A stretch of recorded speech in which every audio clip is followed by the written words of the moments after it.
Death has always been one of humanity's greatest mysteries, a doorway to the unknown that every culture has tried to understand, or even control. But few places reveal as many surprising answers as ancient Anatolia, a land where civilizations collided, where the living devised some of the most extraordinary ways to honor the dead.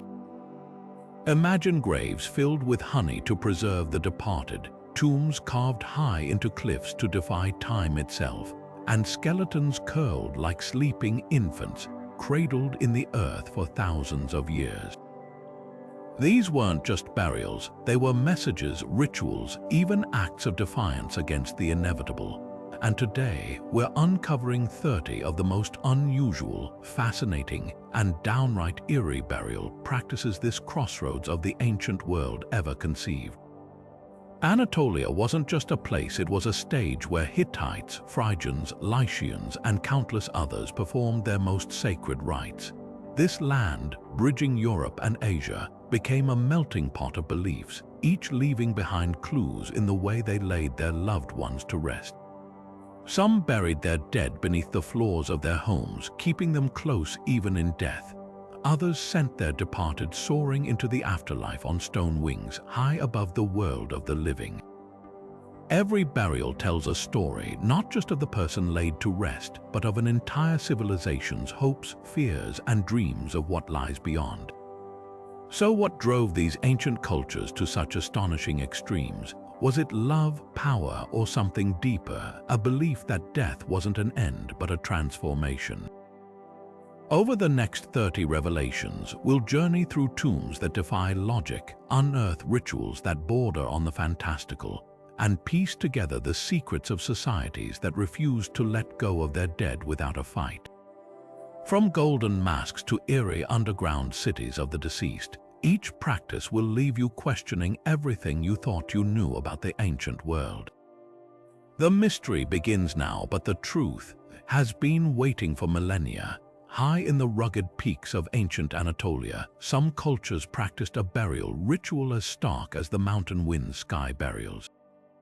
Far from hiding their dead beneath the earth, they laid them out in the open, on raised platforms of wood or stone, where vultures and carrion birds would carry the flesh away. This wasn't neglect, it was sacred. The act of surrendering the body to the skies held profound meaning, a belief that the soul could rise unburdened, purified by nature's own hands. This practice, echoing the traditions of Zoroastrianism to the east, saw the physical body as a temporary vessel, one that could even become impure in death. To bury or burn it risked defiling the earth or fire, two elements held sacred, but the open air, that was a realm of transformation. Archaeologists have uncovered traces of these high-altitude burial sites, scattered bones weathered by time, remnants of wooden beams still clinging to cliff edges, and the occasional artifact placed beside the deceased, perhaps as an offering for the journey ahead. The symbolism runs deep. In a land where mountains touch the heavens, what better way to bridge the gap between mortal life and whatever lay beyond? The birds, often seen as messengers between worlds, became the ultimate caretakers, dissolving the body so the soul could ascend. For these cultures, death wasn't an erasure. It was a release, a return to the cycle that made no distinction between the end of one life and the beginning of another. Carved into the sheer cliffs of Lycia, like something between architecture and sculpture, stand the beehive tombs, monuments so striking they seem to defy both time and gravity. These towering cylindrical structures, with their intricate facades and precision-cut stone, weren't just graves, they were statements of power, artistry, and a stubborn refusal to let death erase a name. The Lycians, a fiercely independent people who absorbed Greek influences while clinging to their Anatolian roots, built these tombs for their elite kings, warriors, and nobles who demanded to be remembered. The engineering alone is breathtaking. Workers would chisel directly into vertical rock faces, creating chambers that tapered upward into domed ceilings, their interiors cool and shadowed even under the Mediterranean sun. Some tombs rose multiple stories high, their facades adorned with reliefs of feasts, battles, or quiet family scenes, as if the dead could still partake in the world they left behind. The most elaborate even mimicked the wooden architecture of Lycian homes, with stone carved to look like beams and crossbars, a permanent house for the soul. But why the beehive shape? Some scholars see a connection to the afterlife, the domed interior symbolizing the cosmos, or perhaps a sacred space where the soul could transform. Others point to the beehive's natural resilience, a structure that endures, just as the Lycians hoped their legacy would. There's also the haunting theory that the shape echoed the chambers of the human womb, a return to beginnings as much as an ascent to eternity. What's undeniable is the blend of cultures etched into every stone. Greek gods mingle with Anatolian symbols, lion reliefs snarl beside delicate vine scrolls. Even in death, the Lycians straddled worlds, their tombs are crossroads of art and belief. And perhaps that's the true immortality they sought, not just in the grandeur of their monuments, but in the way these silent cliffs still speak across millennia, refusing to let us forget. Beneath the floorstones of Anatolian homes, tucked away in the quiet corners where daily life unfolded, archaeologists have uncovered some of the most poignant relics of the ancient world, tiny skeletons curled inside massive storage jars. These were neonatal jar burials, a practice that speaks volumes about love, loss, and the fierce desire to keep lost children close. For cultures like the Phrygians and Hittites, infant mortality was a crushing reality, and these jar burials weren't just practical, they were deeply symbolic.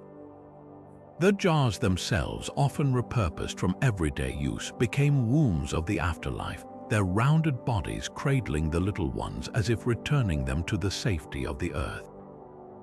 What's striking is the care taken in these burials. Many jars were placed near hearths or under thresholds, spaces thick with ritual significance, suggesting parents believed their children's spirits remained woven into the fabric of family life. Some infants were buried with miniature milk vessels, tiny cups that might have held offerings to nourish them in the next world. Others wore amulets of bone or clay, charms to ward off evil spirits that might prey on the vulnerable dead. In a few jar burials, researchers even found traces of textiles, as if the infants had been swaddled one last time before their journey. The symbolism here is achingly tender. These jars, often sealed with stone lids or pottery fragments, created a protective barrier between the fragile dead and the unpredictable world outside. Some scholars interpret this as a physical echo of the womb, a return to beginnings in hopes of a new beginning elsewhere. Others see it as a pragmatic response to grief, keeping the child physically near even in death because the idea of separation was too unbearable. What's undeniable is how these burials blur the line between the mundane and the sacred.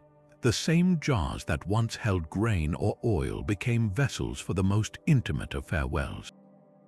And in that duality, we glimpse a universal truth, the lengths to which love will go to defy oblivion. These jars weren't just containers, they were promises that a life, however brief, would not be forgotten. At Çatalhöyük, one of the world's earliest cities, the dead didn't just vanish beneath the earth, they came back. Archaeologists uncovering the tightly packed mud brick houses made a chilling discovery. Skeletons buried beneath floors and platforms, many missing their skulls. These weren't accidents of time or looters' work. The heads had been carefully removed, their skulls later found in other parts of the home, some transformed into eerie works of art plastered and painted with striking, lifelike faces, their empty eye sockets staring across 8,000 years. This practice wasn't random violence, it was ritual, an intimate dance between the living and the dead. The plastered skulls, reconstructed with layers of clay and ochre, bore individualized features, noses smoothed into shape, cheeks gently rounded, even traces of paint suggesting hair or tattoos. Some were tucked into niches or placed on platforms as if watching over the household. Others were cradled in the arms of burials, a second skeleton holding the relic of the first.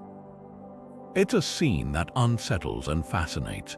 generations of families living, eating, and sleeping just inches above their ancestors' bones, while the dead, in fragmented form, remained active participants in daily life. Why the obsession with skulls? One theory points to ancestor worship, the belief that the wisdom or power of the deceased could be harnessed by keeping their presence tangible. The plastered faces, personalized and vivid, may have served as conduits for communication, a way to seek guidance or blessings. Another possibility is domestication of death itself. In a society where mortality was constant, childbirth, disease, injury controlling the physical remains might have been a way to tame the terror of the unknown. By bringing skulls into the heart of the home, the people of Çatalhöyük could confront death on their own terms, transforming it from a specter into a neighbor.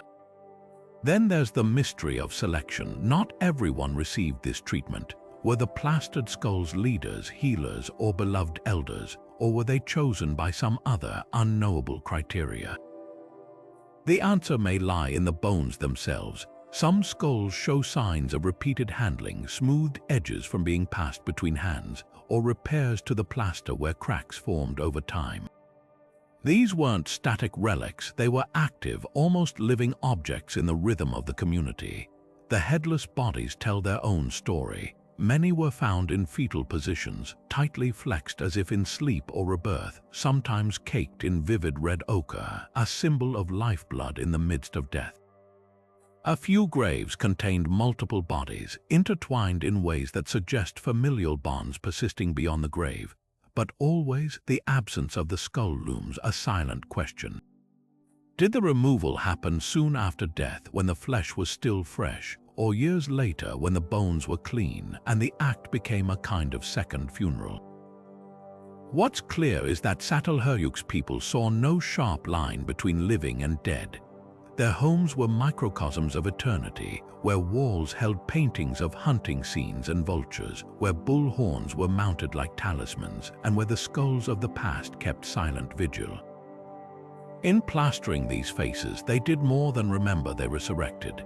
And in doing so, they left us a puzzle as haunting as it is beautiful, a Neolithic city where the dead were never truly gone. In the rugged highlands of ancient Urartian, death wasn't just a private affair, it was a spectacle of power, loyalty, and blood. The kingdom's elite, particularly its warriors and kings, were sent into the afterlife with a grisly honor guard, sacrificed horses, their bodies arranged with eerie precision beside their masters. These weren't mere tokens of wealth, they were declarations of status meant to echo through eternity. The rituals unfolded with chilling grandeur. Horses, often prized stallions, were led to the grave, sometimes dozens at a time, before their throats were cut or heads struck clean off. Their carcasses were then carefully positioned around the human remains, legs bent as if frozen mid-gallop, skulls facing outward like sentinels. In one royal tomb at Anatolian, archaeologists uncovered a warrior buried with an entire chariot team, the animal's skeletons still yoked together, their bones stained red from ceremonial ochre. The message was unmistakable. These warriors would ride again, their steeds as obedient in death as they had been in life. Horses held mythic significance in Urartian culture, symbols of both military might and divine favor. The kingdom's god of war, letter 1 E2BALDI, was often depicted astride a horse, and cavalry formed the backbone of Urartu's armies. To sacrifice such animals, creatures of immense practical and spiritual value, was to make the ultimate offering. The sheer expense underscores the stakes. These weren't just pets or livestock, but living treasures surrendered to cement a ruler's legacy. Parallels to Scythian horse burials further south reveal a shared language of power across the steppes. Like the Urartians, the Scythians buried their nobles with horses, sometimes even grooming them post-mortem, braiding manes or adorning bridles with gold. But while the Scythians focused on mobility, their horses often buried with saddles and tack, the Urartians leaned into spectacle. Their grave sites were theatrical, the horses' poses designed to awe, their numbers meant to overwhelm. Yet the most haunting detail lies in the silence. These horses show no signs of struggle, no fractured limbs from thrashing, no evidence of resistance. Whether drugged, ritualistically subdued, or simply trained to obey unto death, their compliance speaks volumes. In a world where loyalty was everything, even the animals knew their role, to follow unquestioningly into the dark. In the shadow of Hattus's towering walls, the Hittites buried their dead in a way that defied the stillness of death, bodies curled tightly, knees drawn to chest, arms folded like sleeping children. These weren't careless burials, they were deliberate acts of symbolism, a physical echo of the womb's shape, as if the deceased were being prepared not for an end but a return.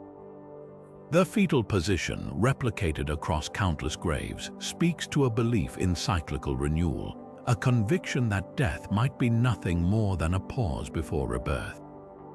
What's striking is the precision of these arrangements. Skeletons show no signs of forced contortion, no broken bones or dislocated joints. Instead, the bodies were carefully arranged soon after death, limbs gently bent and bound with cloth or cords, sometimes even weighted with stones to maintain the pose as decomposition set in. This wasn't just practical, ensuring the dead fit into cramped burial pits. It was sacred geometry, a tangible link between the body's final form and the Hittites' vision of the afterlife.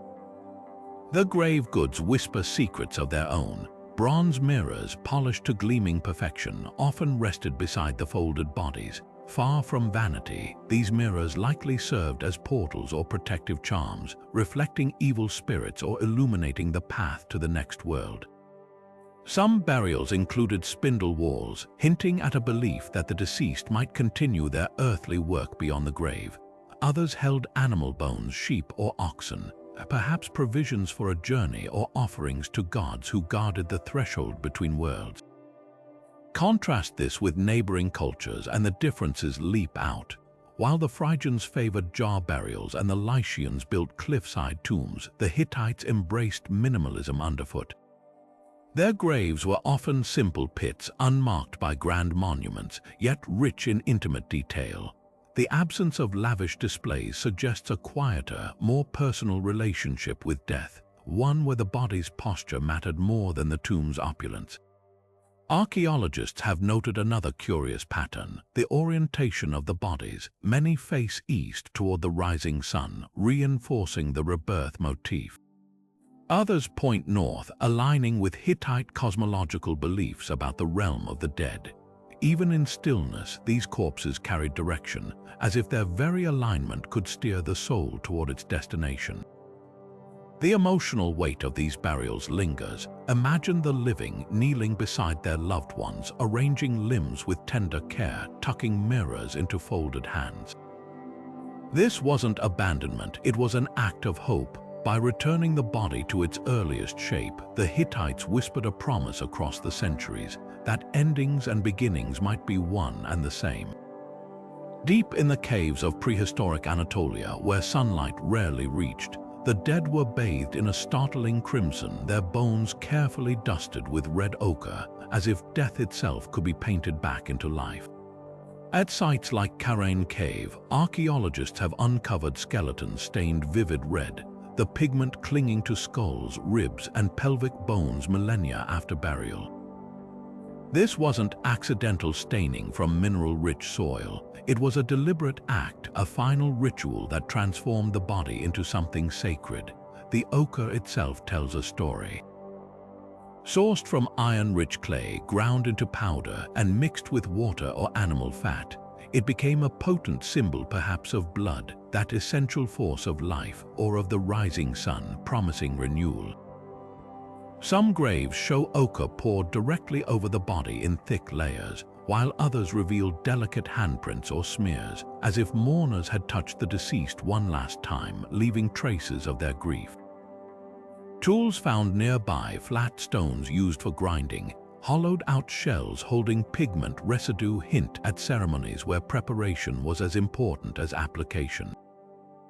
Çatalhöyük Cave offers one of the most haunting examples. A child's skeleton, curled in the fetal position, was found covered head to toe in ochre, surrounded by flint tools and deer antlers. The antlers, some carved with intricate patterns, may have represented a bridge between worlds, while the ochre's redness could symbolize a hope that the child's vitality might persist beyond death.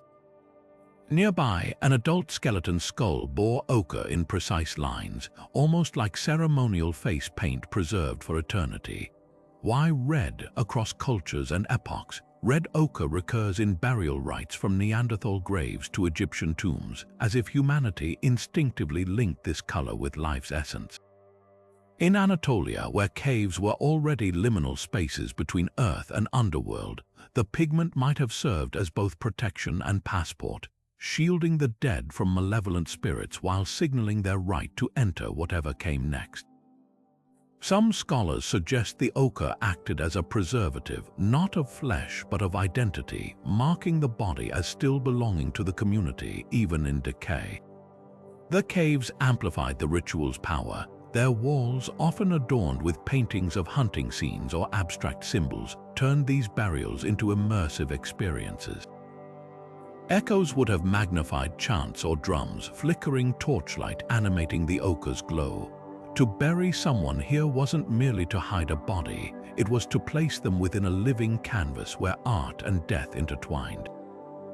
And then there's the question of selection. Not everyone received this treatment. Was ochre reserved for leaders, healers, or those taken too soon? The answer may lie in the variations, some skeletons sprinkled lightly, others saturated, as if the amount of pigment reflected the depth of loss or the stature of the departed. What's undeniable is the intimacy of these acts. Applying ochre required closeness, a handling of the dead that blurred the line between caretaking and consecration. In staining bones red, these ancient people defied death's pallor, insisting on color, meaning, and continuity where nature saw only silence. High above the steaming pools of Hierapolis, where mineral-rich waters cascade down gleaming white travertine terraces, the dead found their resting place in a city of steps, a necropolis carved into the very landscape like a mirror to the living world below. This wasn't just a cemetery, it was a theater of eternity where Roman-era tombs rose in staggered tiers, each level a new act in the drama of the afterlife. The terrace tombs, with their stair-step chambers and honeycomb of burial niches, turned death into architecture, blending the practical with the profoundly spiritual. Walking through this necropolis is like traversing a crossroads of beliefs. Pagan motifs, serpents, Medusa heads, and winged victories share space with early Christian crosses and lambs, a testament to Hierapolis's shifting identity. Some tombs bear inscriptions threatening divine wrath on grave robbers, while others plead for peaceful rest, their words etched into stone as if the dead themselves could still speak.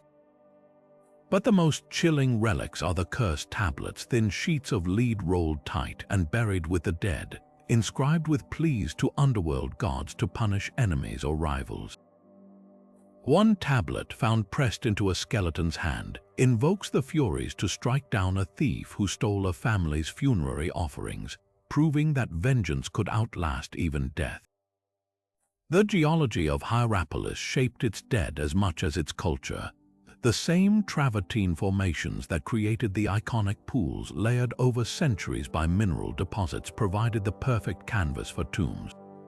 Builders exploited the soft stone, carving chambers directly into the terraces, their facades often mimicking the grand houses of the living. Over time, mineral seepage sealed some tombs in shimmering veils of calcite, as if nature itself were preserving them.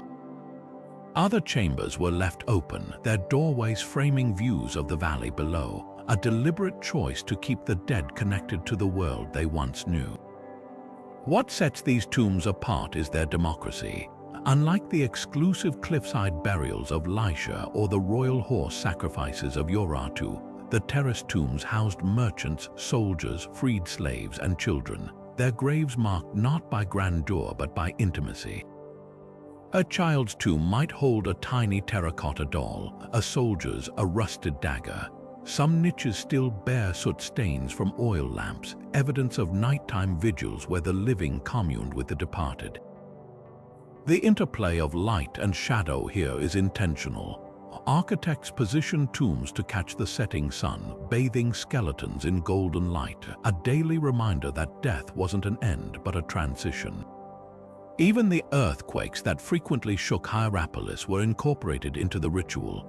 Collapsed tombs were often rebuilt with fragments of older graves, creating palimpsests of memory where one generation's tragedy became part of another's foundation. Perhaps the most haunting detail is the water. Thermal springs, sacred to both pagan and Christian traditions, trickle through parts of the necropolis, their mineral content preserving organic remains in eerie detail. A wooden comb still clutched in a skeleton's hand, a woven sandal miraculously intact. These aren't just artifacts. They're frozen moments, proof that even in a city built on the edge of Hell's gates, the nearby plutonium vented deadly gases believed to be the breath of Hades. Life's ordinary beauty persisted. Hierapolis's dead were never truly buried. They were displayed, elevated, woven into the fabric of a city that refused to let them fade.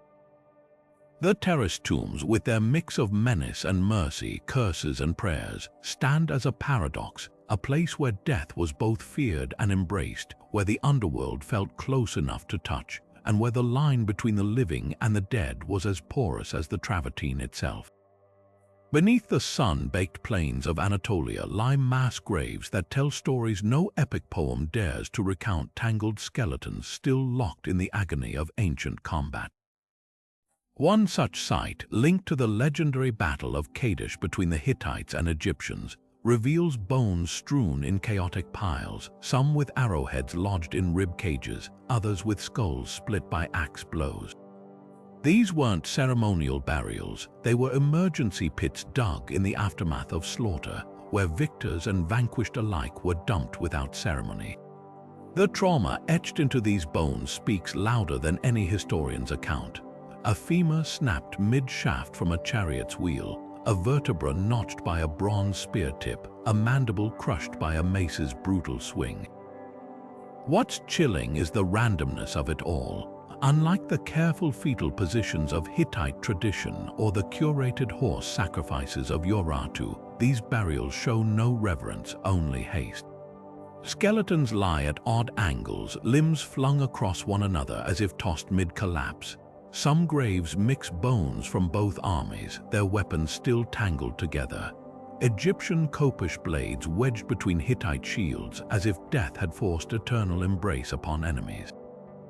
Archaeologists note the absence of grave goods, no amulets, no mirrors, just the stark reality of metal meeting flesh.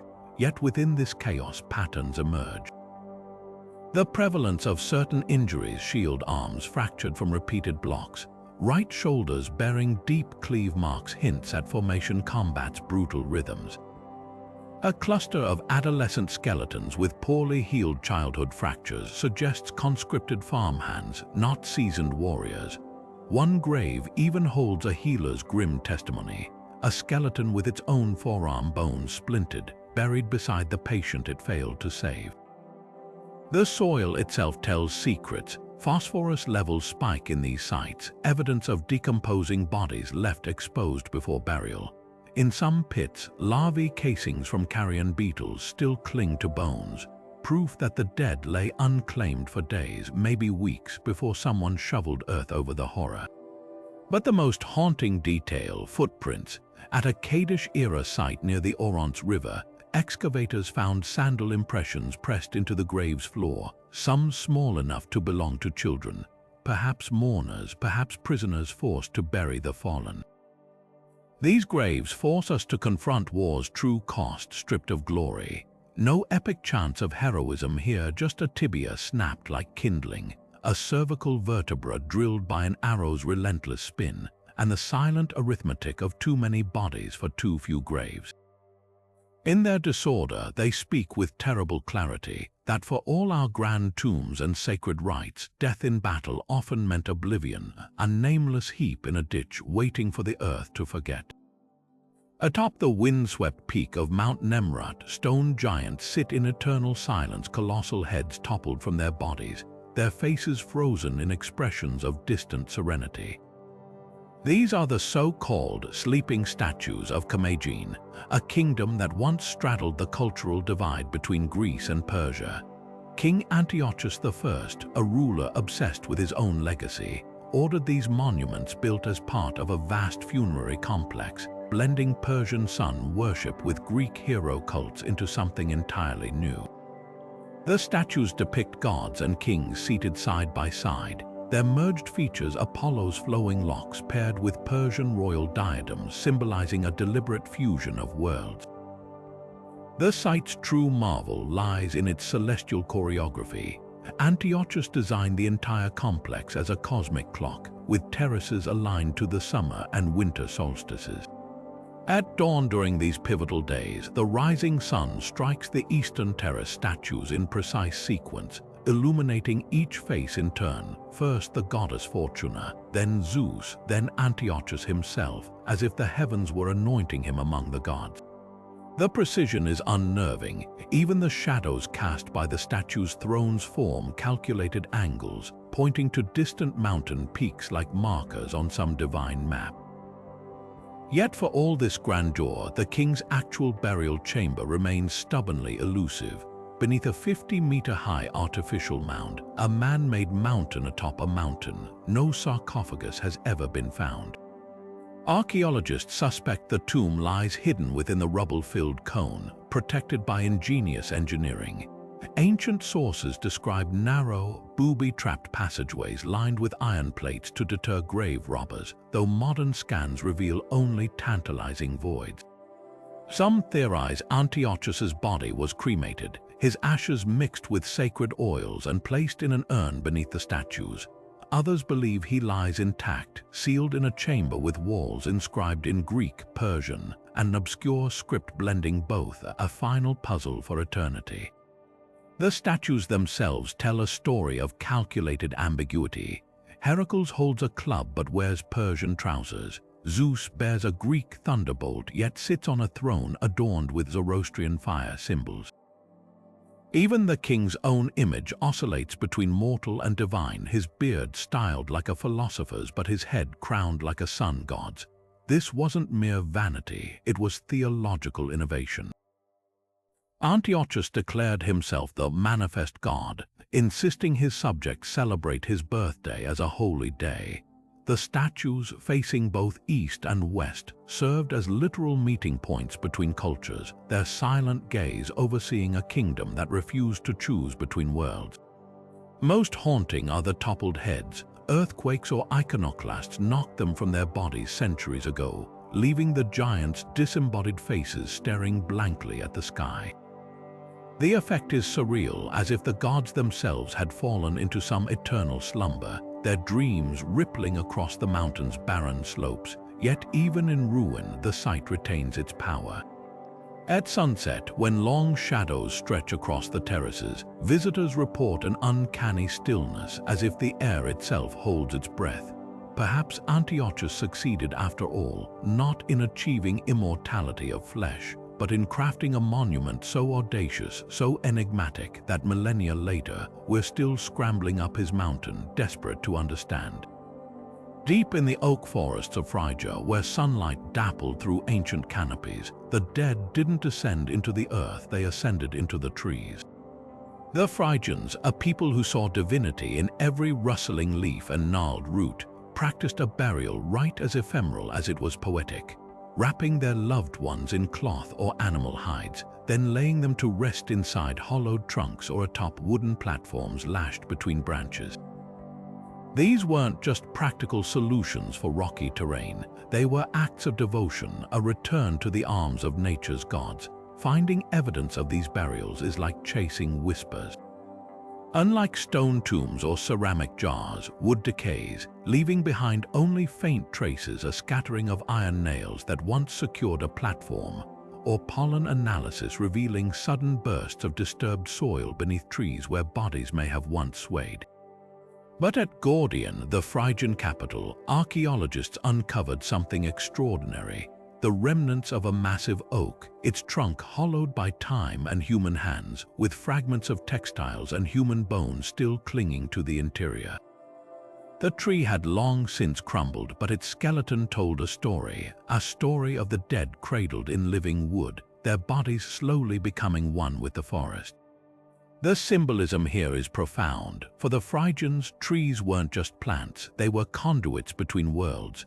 Their most powerful deity, Cybele, the mother of the mountains, was worshipped in sacred groves where cutting a tree was tantamount to murder. By placing bodies in trees, the Phrygians may have believed they were delivering the dead directly to the goddess's embrace, allowing their souls to rise like sap toward the heavens. Some platforms were positioned to face the rising sun, while others had bundles of mistletoe, a plant believed to hold the life spark of the tree tied around the corpse's wrists. Parallels with Siberian tree burials are uncanny. The Scythians and other steppe peoples similarly suspended their dead in larch trees, often accompanied by wooden carvings of elk or ravens, animals thought to guide souls. But where Siberian burials emphasized height, the higher the platform, the swifter the soul's ascent. Phrygian practices focused on integration. Their dead weren't just placed in trees, they were often nestled at the junction of major branches, as if the tree itself were cradling them. One burial site near Ankara revealed a peculiar detail. Acorns tucked into the folds of a shroud, perhaps meant to nourish the tree as it nourished the spirit within. The fragility of these burials speaks volumes. Unlike the Hittites with their ochre-stained bones or the Lycians with their cliffside tombs, the Phrygians embraced transience. Their dead were meant to dissolve into the ecosystem, feeding roots, sheltering birds, dissolving into the wind as the wood rotted. It's a stark contrast to our modern obsession with preservation. For them, decay wasn't failure but fulfillment. Even the platforms were designed to collapse over time, ensuring no body overstayed its arboreal welcome. Perhaps most moving are the rare child burials. At one site, the tiny skeleton of an infant was found with its skull resting on a pillow of moss, still miraculously green after millennia. Around the child's neck hung a pendant carved from applewood, a fruit sacred to Cybele, its surface worn smooth by generations of living hands before becoming a final gift. In that delicate balance of decay and devotion, we glimpse a people who saw death not as an end but as a homecoming, a return to the roots, the branches, and the quiet, eternal breath of the forest. Beneath the grassy tumulus mounds of Gordian, the Phrygian kings slept in splendor untouched by time, their faces sheathed in gold so pure it still shines like sunlight after 2,700 years. The great tumulus, standing 53 meters high, hid a burial chamber more intricate than any Homeric legend.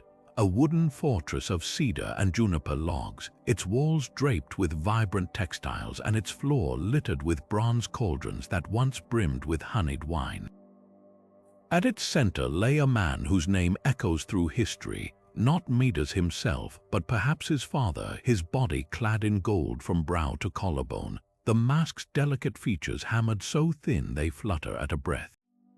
The craftsmanship is staggering. The gold mask, far from being a solid plate, was worked into a near-transparent foil barely thicker than a maple leaf, its edges pierced with tiny holes for lacing to a linen cap.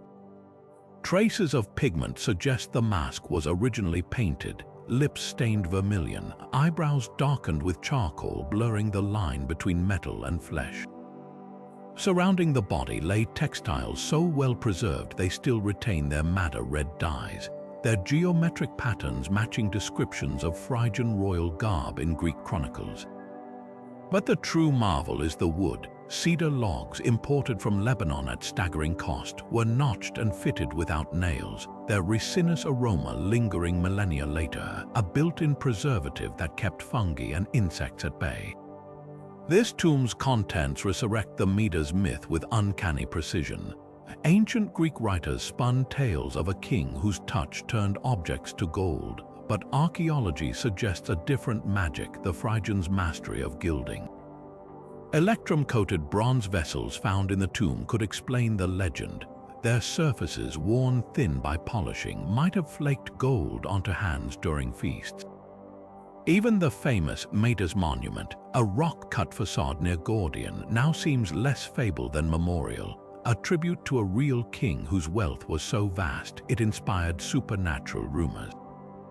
What's chilling is how deliberately these burials defied decay. The tomb builders layered the wooden chamber with clay and gravel, creating a hermetic seal that maintained constant humidity. Textiles, normally the first artifacts to disintegrate, survived in folded stacks, kilims bearing griffin motifs, embroidered belts with dangling bronze baubles. One shroud, woven from blue-dyed wool, still covered the king's skeleton when discovered, its threads stiffened by metallic salts from the corroding gold. The funeral feast's remnants tell their own story. Analysis of residue in those colossal bronze cauldrons revealed not just wine, but a spiced barley beer mixed with honey and saffron, a royal cocktail meant to sustain the dead in the afterlife. Animal bones nearby show meticulous butchering marks, suggesting a final banquet where hundreds dined in the tomb's shadow before it was sealed beneath 50,000 tons of earth. Most poignant is the evidence of false doors. The tomb's north wall featured a carved wooden frame leading nowhere, a spiritual exit perhaps intended to let the king's soul come and go. It mirrors similar constructs in Egyptian pyramids, proving that even rivals in life shared visions of death. That this doorway faced Polaris, the immovable star around which all others revolve, feels less like coincidence than cosmic insistence, that a king who commanded gold in life might still navigate eternity. Gordian's gold masks aren't just artifacts, they're frozen dialogues between mortality and immortality. When archaeologists lifted the first mask in 1957, the gold clung so tightly to the skull beneath that it tore a final, fitting resistance. These kings may have sought eternal brilliance, but their humanity, fragile as the foil that preserves it, refuses to be forgotten. Beneath the glassy surface of Lake Van, where the water holds secrets deeper than its 400-meter plunge, whispers persist of the dead who never touched the earth, corpses anchored just below the waves, suspended between sky and sediment. Armenian folklore speaks of a grim practice, ritual drownings where the deceased, sometimes with stones lashed to their limbs or woven into burial shrouds, were lowered into the lake's icy embrace. These weren't accidents or punishments, but deliberate acts of communion with the water itself, a force revered as both deity and gatekeeper in ancient Urartian belief. The logistics boggle the mind. How did ancient peoples without diving equipment or modern engineering manage to place bodies at precise depths? One clue lies in the lake's unique chemistry. With a pH level rivaling baking soda, Lake Van's waters are inhospitable to the bacteria that normally accelerate decay.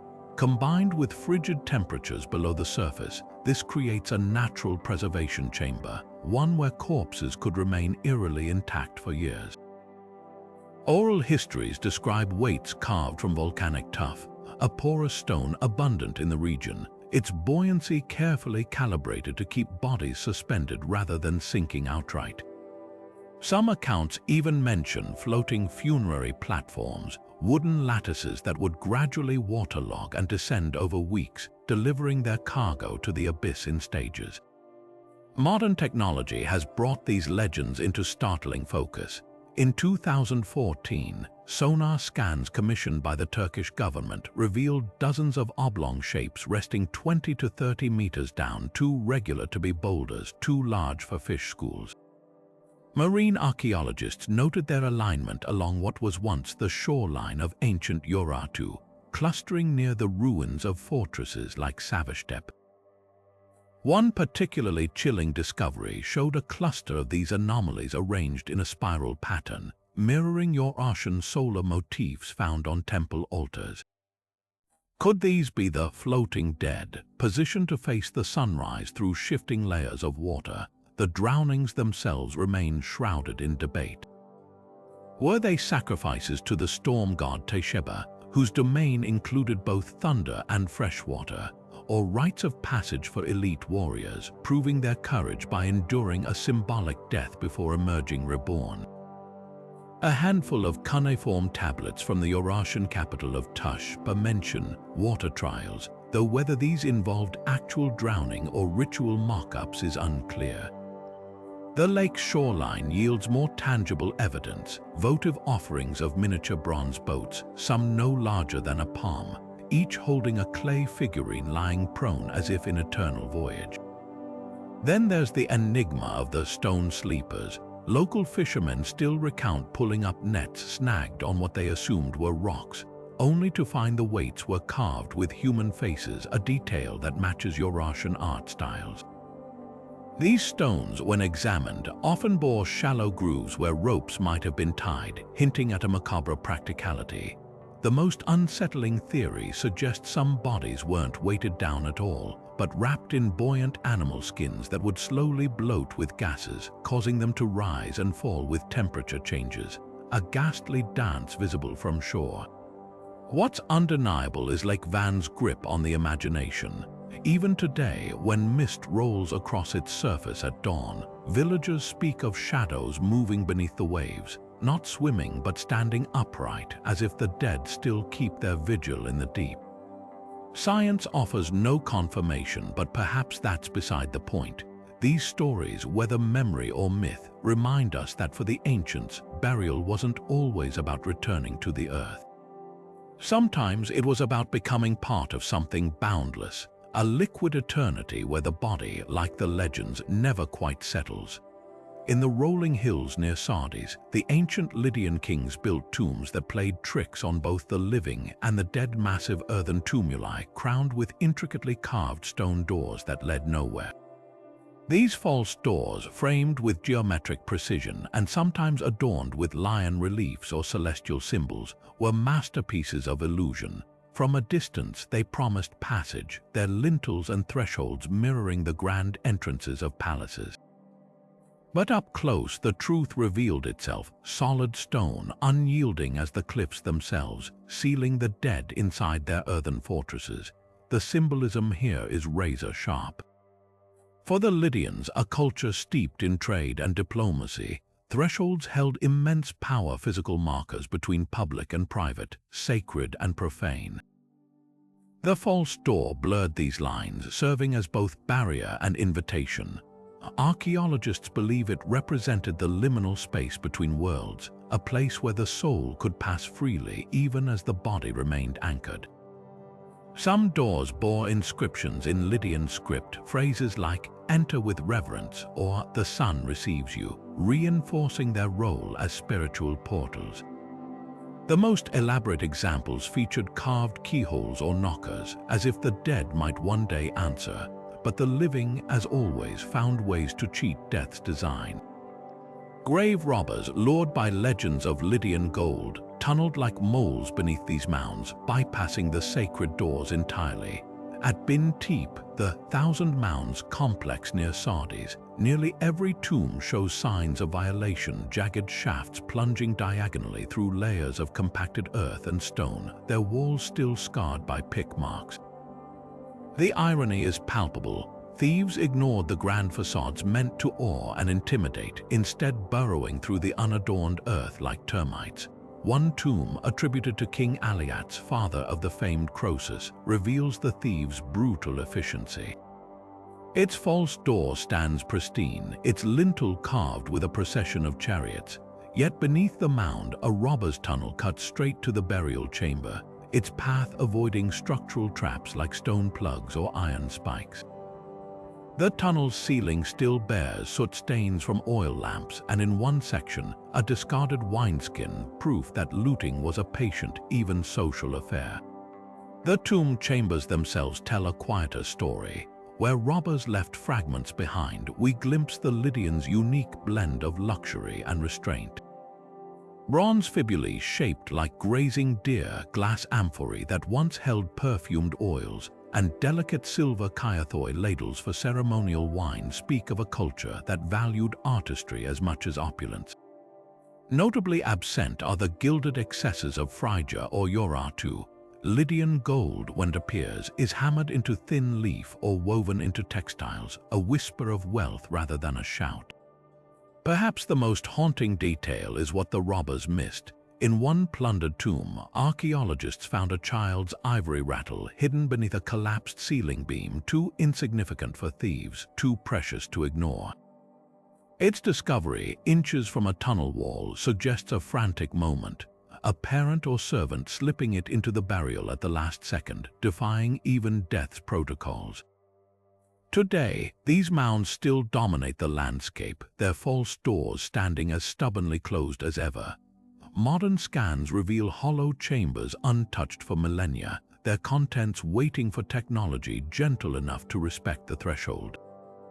The Lydians, it seems, outwitted time itself, their doors still guarding secrets, their dead still holding court beneath the earth, while the tunnels of the greedy lie forgotten, filled with nothing but dust and echoes. In the surreal landscape of Cappadocia, where wind-carved rock formations tower like frozen flames, the dead met their end in fire, not as punishment but as purification. The region's Zoroastrian communities, influenced by Persian traditions that viewed earth and water as sacred, turned to cremation as the ultimate act of reverence. Their rock-cut chambers, hidden within Cappadocia's famous fairy chimneys, were more than tombs. They were celestial furnaces designed to liberate the soul from earthly ties. The process was meticulous. Bodies were laid atop raised stone slabs inside these chambers, surrounded by juniper branches and sacred herbs to sweeten the smoke. Once ignited, the flames consumed everything but the bones, which were then gathered, crushed into powder, and placed in ornate urns often painted with solar motifs or the silhouette of Ahura Mazda, the Zoroastrian god of light. These urns weren't buried but displayed in niches carved into chamber walls, their positions aligned to catch the first rays of dawn through narrow ventilation shafts. Archaeologists have found some urns still bearing traces of frankincense, a final offering to ward off decay's demons. Just a valley away, an entirely different deathscape unfolds. Early Christian catacombs, their walls etched with crosses and ichthys symbols, housed bodies carefully wrapped in linen shrouds intact, awaiting resurrection. The contrast couldn't be sharper, Zoroastrians reducing bodies to ash to free the soul, Christians preserving flesh for the second coming. This wasn't just theological disagreement, it was metaphysical rebellion. In one Cappadocian cave system, the two traditions literally collide: Zoroastrian urns stacked beside Christian ossuaries, separated by nothing more than a thin wall of tough stone. The tension pulses through burial artifacts.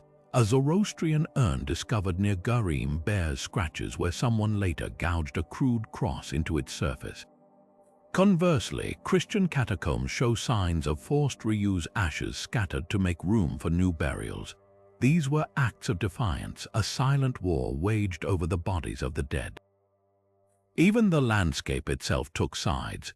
Zoroastrians favored high, wind-buffeted chambers where flames would burn cleanly, while Christians excavated deeper, darker tunnels emulating Christ's tomb. What's haunting is how these practices mirrored geopolitical strife.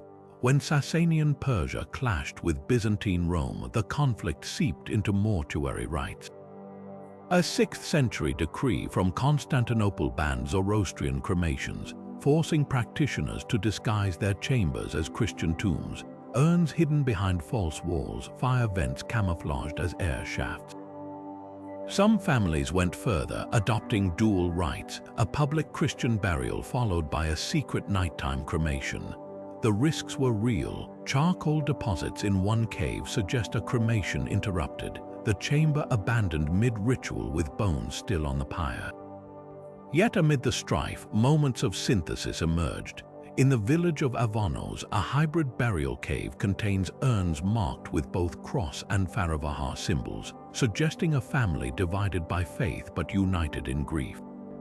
Another chamber shows Zoroastrian ashes carefully reburied under Christian mosaics, as if the living sought to honor both traditions without blasphemy.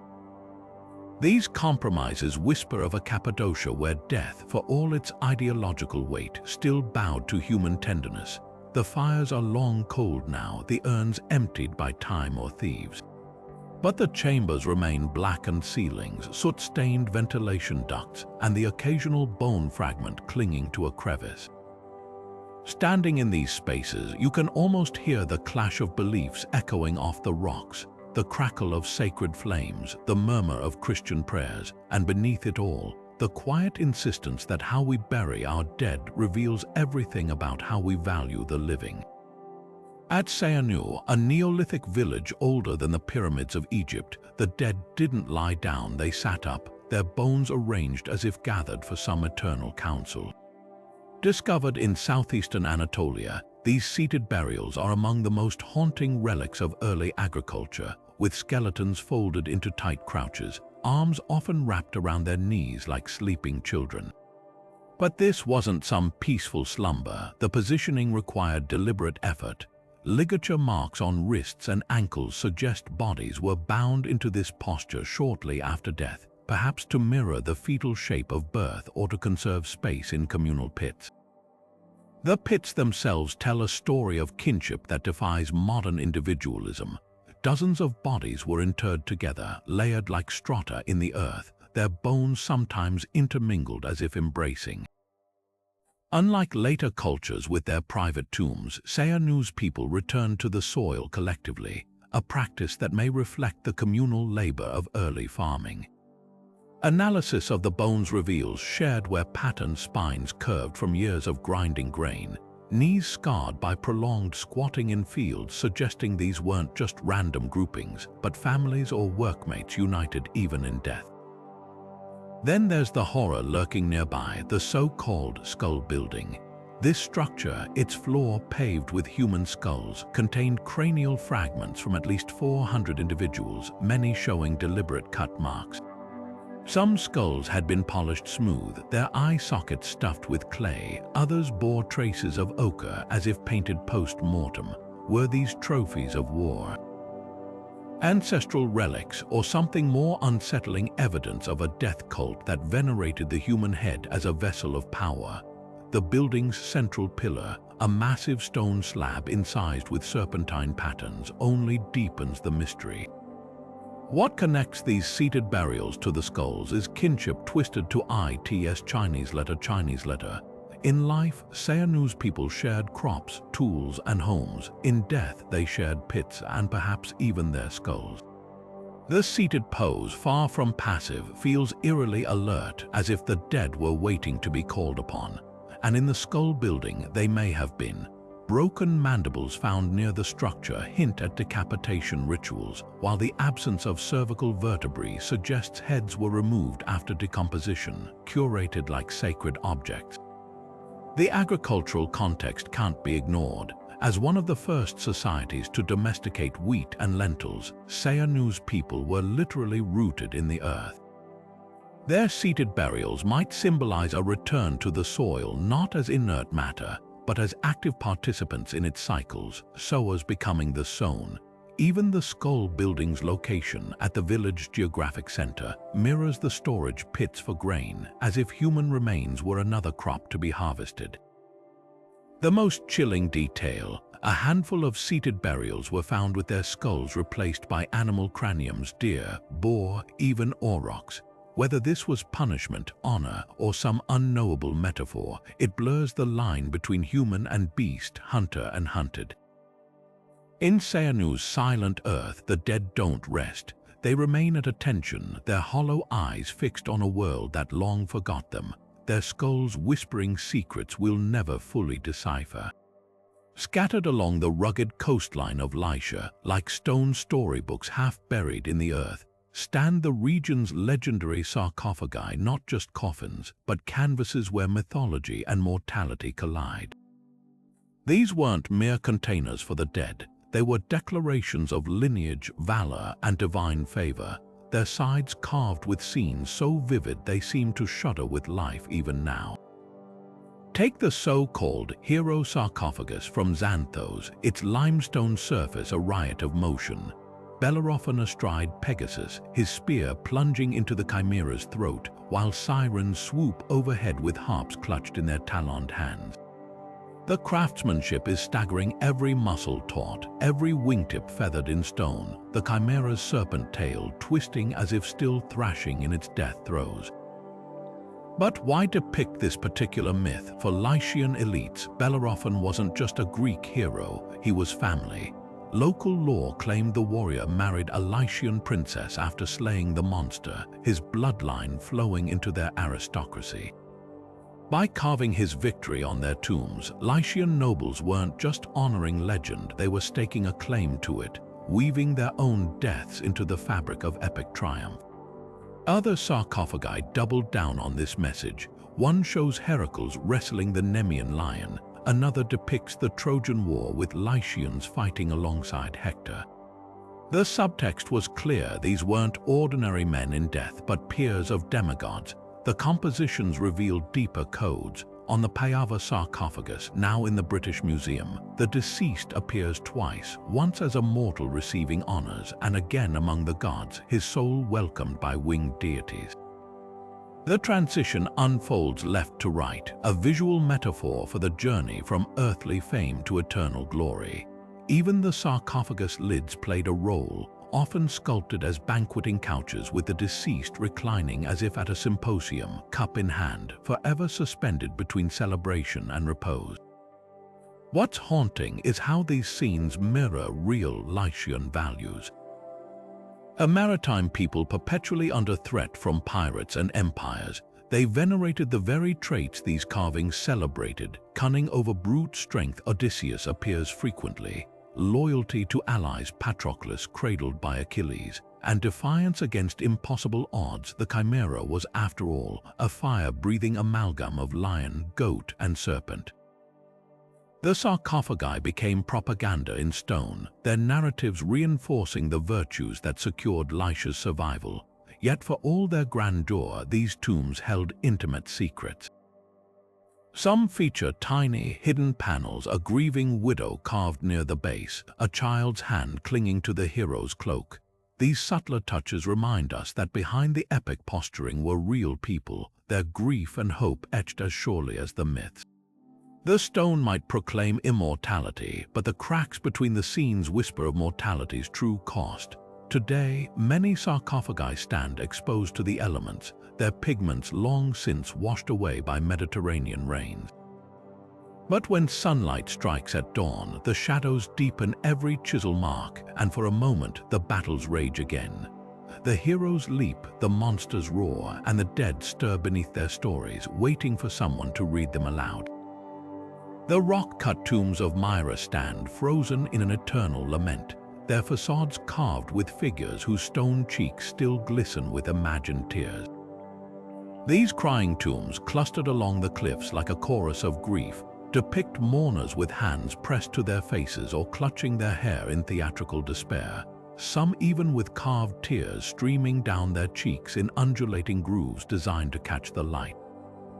But these weren't spontaneous expressions of sorrow. They were carefully choreographed performances, blending Anatolian funerary traditions with the dramatic flair of Hellenistic theater. The weeping figures likely represent professional mourners, a common presence in ancient Myra's funeral rites. Hired to amplify the emotional weight of a death, these performers, often women, would wail, tear their clothes, and sing dirges, their voices rising in harmony with the clinking of bronze sistrums.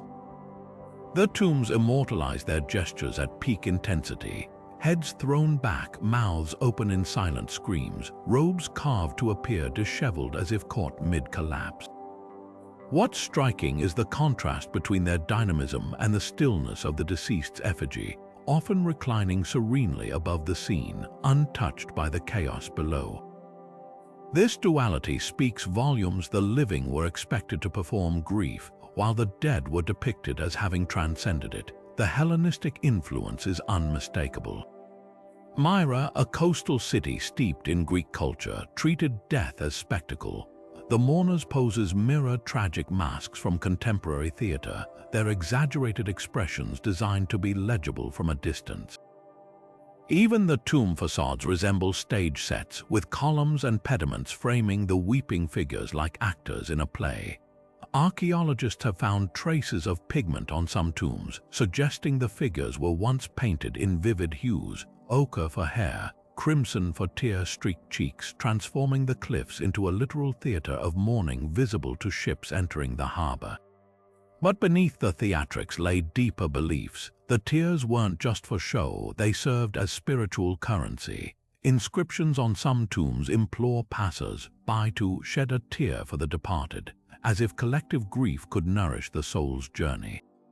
Others warn against dry-eyed visitors, threatening curses on those who refuse to participate. This communal aspect hints at a society where grief wasn't private but shared, a public duty that bound the living to the dead. The most poignant detail, some weeping figures hold tiny carved flasks, ancient lacrimatories, or tear bottles. In reality, these vessels were likely used to collect perfumed oils, but their inclusion here suggests a symbolic preservation of sorrow. The tombs became repositories not just for bodies, but for the very essence of mourning, each drop of rain sliding down the carved tears, renewing the ritual centuries after the last professional mourner fell silent. Today, the cliffs of Myra stand weathered but defiant, their weeping figures eroded yet still resonant. Stand close enough, and you might almost hear the echo of their lament, not just for the dead they guard, but for the fleeting nature of grief itself, preserved in stone long after the reason for the tears has turned to dust. In the candlelit gloom of Byzantine churches, the walls themselves held whispers of the divine, tiny compartments no larger than a hand's breadth, where fragments of saints' bones were secreted away like spiritual treasure. These reliquary niches, often concealed behind delicate marble plaques or nestled between frescoed saints, transformed ordinary masonry into conduits of holiness. The practice wasn't merely decorative, it was a calculated act of defense, both physical and metaphysical. During the chaotic centuries of Arab raids and iconoclastic purges, churches became fortresses of faith, their very stones imbued with the power of the martyrs.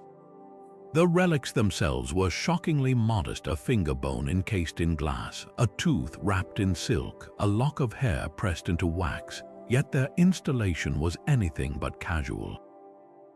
Priests chanted liturgies as each relic was sealed into the wall, anointing the niche with chrism oil to signify its transformation into sacred space. Some compartments were designed with ingenious safeguards, sliding panels that could be locked with miniature iron keys or false backs to foil relic hunters. The Church of St. Polyeuctos in Constantinople took this further, embedding its relics within the mortar itself, crushed bone mixed with the very substance binding the bricks, ensuring no thief could extract holiness without dismantling the entire structure. But theft was only half the threat. The Byzantines believed relics were living things, capable of wrath as much as grace. Chronicles tell of raiders struck blind after pocketing a saint's knuckle, or ships laden with plundered relics sinking inexplicably in calm seas. One account describes a Lombard soldier who pried a relic from a niche in Ravenna, only to find his arm withered by mourning, a punishment reversed only when he returned the bone with lavish gifts. These stories weren't just folklore, they were psychological warfare, circulated deliberately to make invaders think twice. The niches also served as spiritual emergency exits. During the iconoclasm, when emperors ordered the destruction of sacred images, congregants would risk their lives to rescue relics from smashed walls, smuggling them away in hollowed-out loaves of bread or false-bottomed water jugs. In Thessaloniki, a group of nuns famously hid the rib of St. Demetrios inside a beeswax candle, its flame burning day and night to mask the saint's presence with the scent of piety. Yet for all their protective function, these wall relics were far from hidden. The faithful knew their locations by heart, pressing kisses to the spots where bones lay buried or rubbing the marble smooth with devout fingers. Some niches developed peculiar reputations. One in the Chora Church reportedly emitted a faint hum when touched, while another in Hagia Sophia left a trace of myrrh on the hands of those who prayed nearby. The Byzantines called this phenomenon Myra of Lycia, the weeping of holy fragrance, and it became proof of a relic's approval. The miracles attributed to these wall-bound saints were as practical as they were profound. A merchant's ledger from the 10th century records a loan secured not by gold, but by a signed oath sworn before a relic niche, the saint acting as both witness and enforcer. Midwives placed laboring women near relics of St. Euphemia, whose own martyrdom involved miraculous survival of fire, while sailors scratched prayers into the plaster beside St. Nicholas's finger bone before braving the Black Sea. What's haunting is how these niches evolved over time. As the Byzantine Empire crumbled, some were bricked over to protect their contents, their locations lost until modern restorations accidentally revealed them. Others were co-opted Ottoman conquerors in Bursa, plastered over Christian relic niches, only for locals to later report Muslim saints appearing in those very spots, a quiet syncretism of the sacred. Today, conservators working on Byzantine churches sometimes uncover these cavities entirely by accident, their contents reduced to dust or long since spirited away. But the niches remain, empty yet eloquent, their edges worn smooth by centuries of desperate fingers seeking connection not just to bones, but to the unshakable faith that once made walls breathe with the presence of the divine. In the shadow of Ephesus's grand marble temples, where apostles once preached and philosophers debated, archaeologists uncovered graves that defied every expectation of stillness, skeletons frozen mid-motion, their limbs twisted as if caught in some eternal dance. These weren't the serene, carefully arranged burials of neighboring cultures. These bones told a different story, spines arched backward, arms flung wide, legs bent at impossible angles, some even with fingers splayed like claws. At first glance, you might think they'd been buried alive, their final throes preserved in the earth, but the truth is far stranger. The positioning wasn't accidental. Ligature marks on wrists and ankles suggest bodies were bound into these poses shortly after death, their limbs manipulated before rigor mortis set in. Some skeletons wear delicate bronze bells around their ankles or wrists, the metal still clinging to bone after centuries, a detail that begs the question: were these people dancers in life, honored with burials that mirrored their art? Or was this part of a ritual meant to summon movement beyond the grave? The tombs themselves offer conflicting clues. A few contained ceramic shards painted with ecstatic figures, their bodies contorted in steps resembling modern whirling dervishes. Others held thin metal rods, possibly used to prop limbs into place, hinting at a macabre puppetry of the dead. Then there's the folklore angle. Ephesus sat at a cultural crossroads where Greek rationality collided with Anatolian mysticism. Local legends spoke of the astonishing, restless spirits whose bodies refused to decay unless appeased with music or dance. Could these burials represent an attempt to satisfy such beings, binding the dead into perpetual motion so they wouldn't rise to harass the living? The bells take on new menace in this light, less ornaments than warnings, their chimes meant to alert the living if the dead stirred. Medical analysis deepens the mystery. Several skeletons show advanced joint degeneration, their bones pitted with the scars of years spent in strenuous movement. Were they professional dancers, perhaps performers in the cult of Cybele, whose rites involved frenzied dancing to drumbeats, or victims of a neurological disease like St. Vitus' dance, buried hastily amid fears of contagion? The grave goods don't settle the debate. While some burials included lyres and tambourines, others held iron nails driven through the soles of the feet, a folk remedy across the ancient world to prevent the dead from walking. The most unsettling discovery came in a mass grave near the harbor. 7 skeletons, their limbs interlaced as if mid-reel, surrounded by the remnants of a shattered ceramic drum. Forensic anthropologists noted something chilling. The bones bore tiny, parallel cut marks, as if flayed with ritual precision before burial. Was this a final performance, a dance of death meant to honor the gods, or something darker, a punishment masquerading as sacrament where the condemned danced themselves to exhaustion before being interred in mockery of their suffering. Ephesus's dancing dead refuse easy categorization. They could be artists immortalized, restless souls pacified, or warnings carved in bone. But one thing is certain, in a city famed for logic and reason, these graves whisper of a world where death wasn't an end, but a transformation, and where the line between reverence and fear was as fluid as the steps of a dance none living could name. Deep in the stone corridors of Urartian tombs, archaeologists have uncovered scenes frozen in time, elaborate banquets set for guests who would never arrive. Long wooden tables laid with bronze platters still crusted with residue, cauldrons bearing the faintest whiff of spiced meat after nearly 3,000 years, and wine jars stoppered tight as if waiting for the next toast. These weren't mere offerings left for the afterlife. They were fully staged feasts, complete with serving utensils and reclining couches, where the dead were positioned as hosts of their own eternal symposiums. The details are astonishingly precise. At the royal necropolis of Altantep, excavators found a tomb chamber arranged like a dining hall, its central sarcophagus flanked by low benches where mourners may have once gathered. Beside the benches lay shattered pottery, not from careless handling but deliberately broken in a ritual act, their shards mingled with animal bones gnawed clean.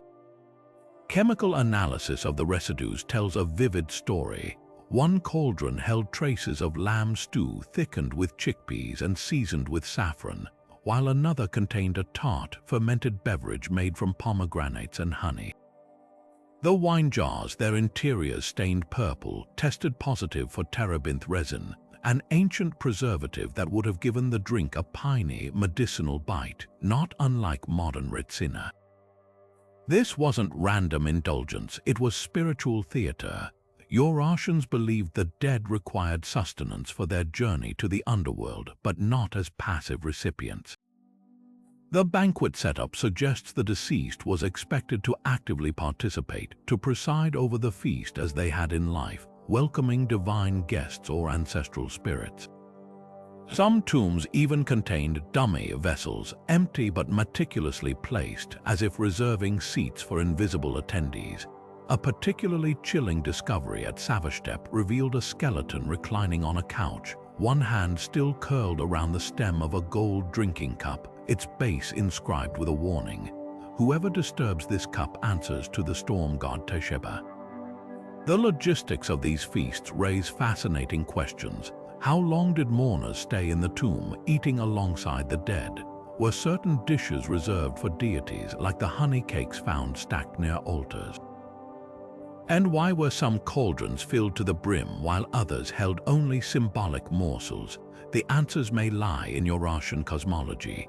Texts from the kingdom's fortress of Van describe a 3-day window where the soul lingered near the body, requiring nourishment before crossing the river of darkness. The lavishness of the spread whole roasted goats, wheels of cheese sealed in beeswax, dried apricots stuffed with nuts hints at a send-off meant to fortify the deceased for trials ahead. Yet the most poignant finds are the smallest. In a child's tomb near Patmos, excavators uncovered a tiny bronze plate with bite-sized portions of food, still intact millet porridge sweetened with figs, and a thimble-sized cup that once held diluted wine. Nearby, a toy chariot carved from walnut wood lay overturned, as if dropped mid-play. Here, the feast wasn't about grandeur but intimacy, a parent's last attempt to make the unknown feel familiar. Modern science peels back even more layers. Isotope analysis of the bones reveals many high-status Urartians suffered from tooth decay and liver damage, side effects of a sugar-rich diet and constant alcohol consumption. Their tombs, stocked with vintage wines and honeyed delicacies, suggest they plan to keep indulging in the afterlife. But there's a darker twist. Some vessels contain traces of opium poppy, possibly used to dull pain or induce visions during funerary rites. The line between celebration and sedation blurs, leaving us to wonder if these feasts were as much about easing passage as honoring tradition. What emerges is a culture that refused to let death sever social bonds. To sit at a Urartian tomb banquet was to dine across time, where every raised cup connected the living, the dead, and the gods in a toast that echoed beyond the grave. The food may have turned to dust, but the intent remains palpable, an insistence that even in the underworld no one should feast alone. In the elite tombs of Pergamon, polished bronze mirrors gleam beside the bones of women, their surfaces still holding ghostly imprints of the last faces they reflected.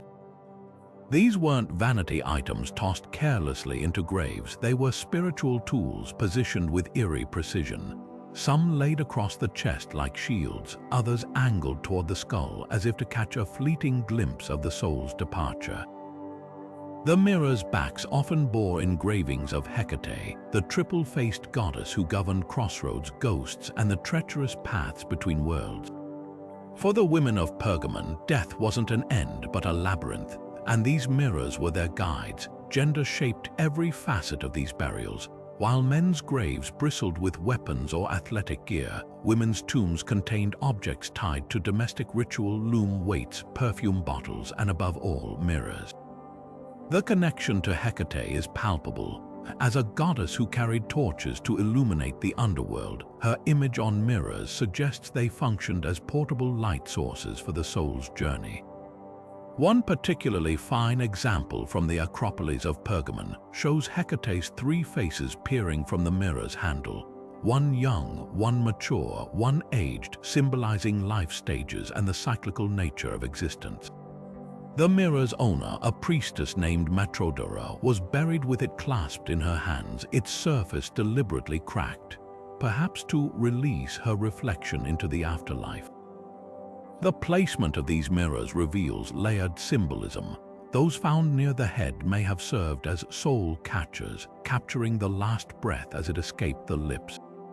Others, positioned at the feet, could symbolize the journey ahead, reflecting the path downward as the body was laid to rest. A rare child's burial included a miniature mirror no larger than a coin, its edges worn smooth from handling, a touching nod to innocence cut short, yet still equipped for the voyage. Chemical analysis adds another dimension. Many mirrors retain traces of mercury, a metal associated with alchemy and transformation in the ancient world. When polished with cloth soaked in vinegar and salt, a technique described in Greco-Roman texts, these mirrors developed an almost supernatural sheen, capable of reflecting candlelight even in pitch-black tombs. Was this shimmer meant to mimic moonlight, Hecate's sacred domain, or to create a bridge between the living world and the shadowy realm of spirits? The most haunting finds come from graves disturbed by later construction. In one case, a mirror had been shattered. Its fragments arranged in a spiral pattern around the skeletons remains a deliberate act echoing Hecate's association with thresholds and transitions.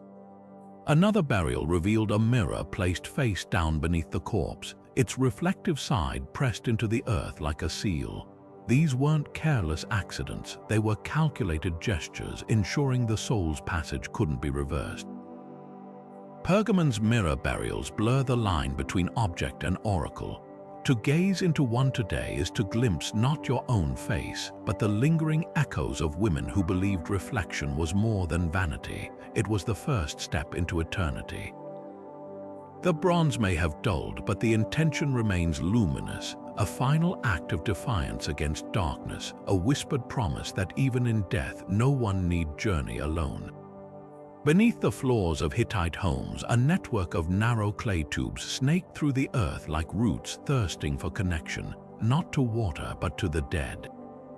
These libation pipes, some no wider than a finger, served as direct conduits to ancestors buried below, allowing the living to pour offerings straight onto their bones centuries before modern plumbing. Archaeologists at Hattusa uncovered these terracotta channels still clogged with residues, their interiors stained dark by repeated liquid offerings that trickled down to waiting skulls and rib cages. The intimacy of this ritual is staggering, families kneeling over these tubes, pressing their lips to the rim to whisper prayers before tipping bowls of sustenance into the darkness. The choice of liquids wasn't arbitrary.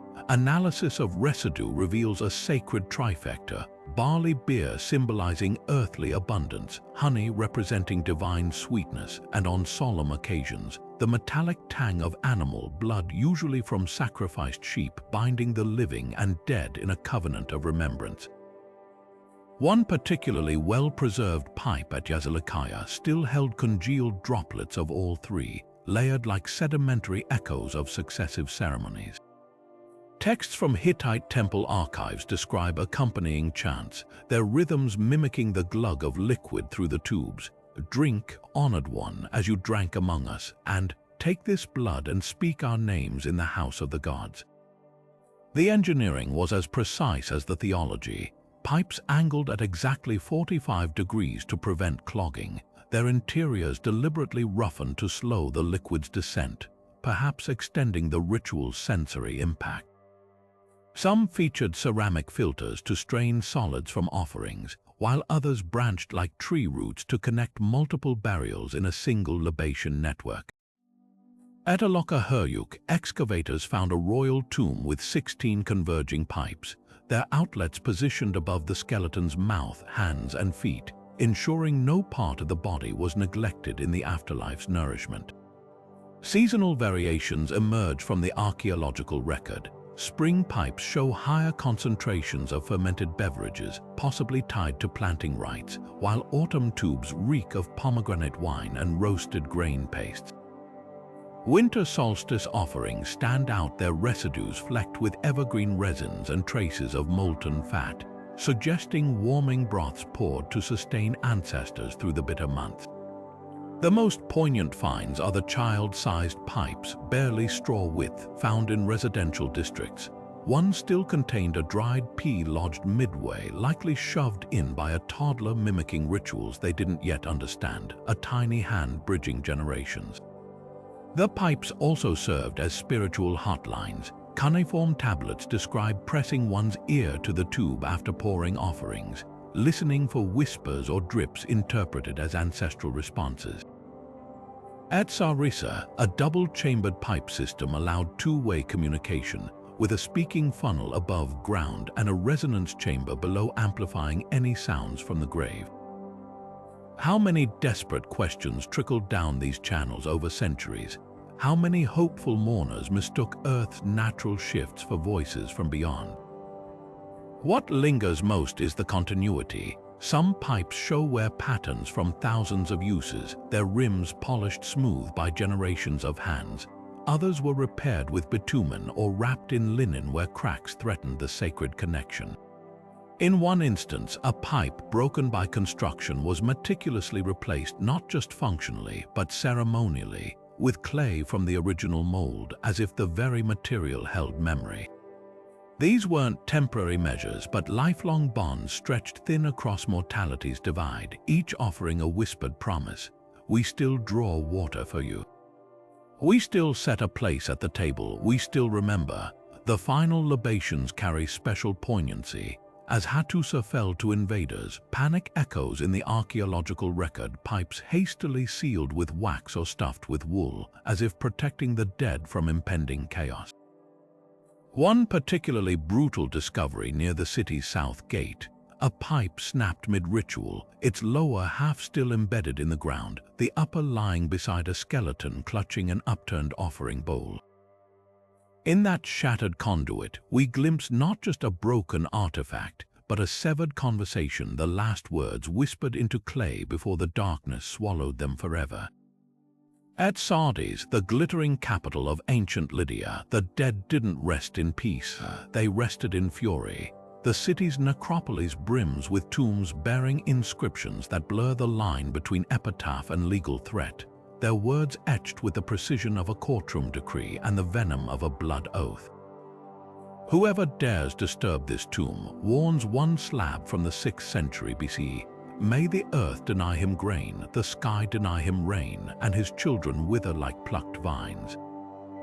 Another goes further, invoking the gods to strike the violator with barrenness and madness, his house reduced to ashes, his name forgotten under the sun. These weren't poetic flourishes, they were contractual curses, binding as any law code. and the Lydians took enforcement seriously.